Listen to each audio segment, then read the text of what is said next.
Day 14, Spoken English Mastery. Taking it to the next level, welcome back. You've already come a long way, so before we start, do me a favor. Hit that like button and subscribe. It helps us stay connected, and trust me, you don't want to miss out on what's coming next. Today's lesson is packed with fun, tips, and some surprising insights. Ready? Let's go. 1. Mind your tone.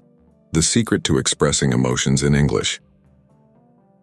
Have you ever noticed how the same words can sound totally different depending on how you say them? Your tone of voice can change everything.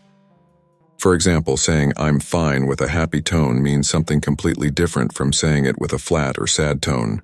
Today, I want you to pay attention to your tone when you speak. Practice saying simple sentences like, "How are you?" in different emotional tones, happy, surprised, disappointed. It will help you better express your emotions and make your conversations more dynamic. Try it with a friend and see how much fun it can be. 2. Question power.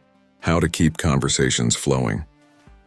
One of the best ways to keep a conversation going is to ask open-ended questions. What are those? They're questions that require more than just a yes or no answer. For example, instead of asking, "Did you like the movie?" ask them, "What did you think about the movie?"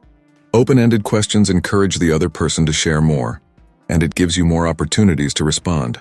Try to ask at least 2 open-ended questions in your next conversation and see how much smoother and more interesting it becomes. 3. Master the art of small talk. Small talk might seem unimportant, but it's actually one of the most powerful tools for building connections in English. Simple topics like the weather, weekend plans, or even a new TV show can be great conversation starters. Here's a tip. Keep it light, friendly, and short. The goal of small talk isn't to dive deep, but to establish a connection. For example, "It's such a sunny day today. Are you planning anything fun this weekend?" See how easy that is. Practice your small talk skills whenever you can. It'll come in handy more often than you think. 4. Add humor. The ultimate icebreaker.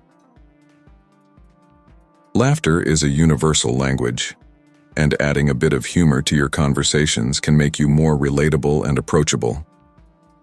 You don't need to be a stand-up comedian. Just use light, simple jokes or funny observations. For instance, if someone's phone rings during a conversation, you can smile and say, "Looks like your fans are calling." It's a small, playful comment that can break the ice and make the conversation more relaxed. So don't be afraid to sprinkle a little humor in your talks. 5. Clear your speech. Slow down and pronounce. One common mistake when learning English is speaking too fast because we feel nervous. But here's the secret. Speaking slower actually makes you sound more confident and clear. Take your time, especially when saying tricky words or phrases. For example, instead of rushing through the sentence, "I really like this," say it like this, "I really like this." See how much clearer it is. When you slow down, people understand you better and you get more time to think about what you're saying. 6. Use fillers sparingly. You know. Let's talk about fillers, words like and you know. It's totally natural to use them when you're thinking about what to say next, but too many can make you sound uncertain. Instead of filling the silence with or you know, take a pause. A short pause makes you seem more thoughtful and gives you time to organize your thoughts. So next time you feel a filler word coming on, just breathe, pause, and then continue. 7. Listen to learn. Be an active listener. Want to know one of the best ways to become a better speaker? Listening is just as important as speaking, because it helps you understand how native speakers use the language in real conversations. While watching an English movie or listening to a podcast, pay attention to how they form their sentences, the expressions they use, and their tone. Repeat phrases that stand out and try using them in your own conversations. The more you listen, the more natural your own English will become. 8.